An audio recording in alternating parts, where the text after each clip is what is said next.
Alright guys, here we are with the Woodland Mills Sawmill. This thing's got a max cut of 21 inches. I think we've got it set up to cut around 16 feet 5 inches right now. It's got a Kohler engine, 14 horsepower. What is that? 429 cc. This thing's a beast. We've been putting it together for a couple days. There's some guys out there that said you can put it together in a day and a half, but I don't know about that. It's taking us a little bit longer. So it's going to be our first cut.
As you see guys, this thing is cutting through this like butter.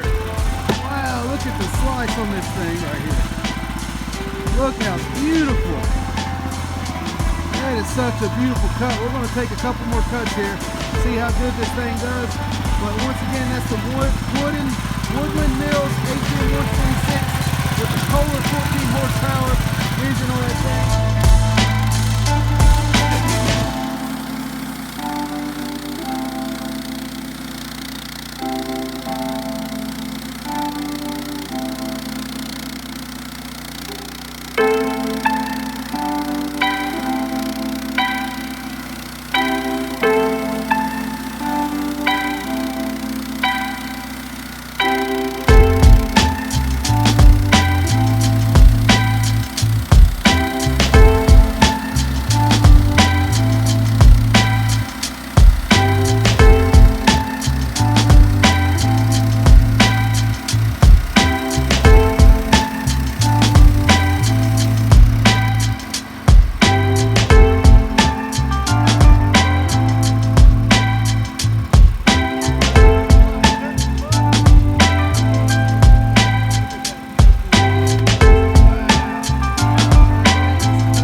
this thing's doing flawlessly.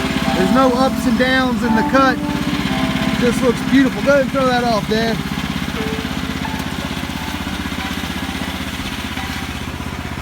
So we'll just discard it over here. What he's doing, guys, is trying to find a good, this is just an old piece of wood. He's trying to find a good center, but he wanted me to let you know we're not done with the frame yet. We're still going to be putting some hydraulics, some jacks, some axles. So in about a month we should have it complete. At that time we'll upload another video, tag it to this one, let you see the final product of this Woodland Mills mill. He also wanted me to let you know, for the money, you need to go with Woodland. They got some great product for a very reasonable price. Like I said, it takes a little bit longer than a couple days, I mean a day or half a day to put together, but we got this thing together. It's working now. We're not completely done, but I mean, this thing is working flawlessly. But yeah, that's it for me, guys. Thanks for watching.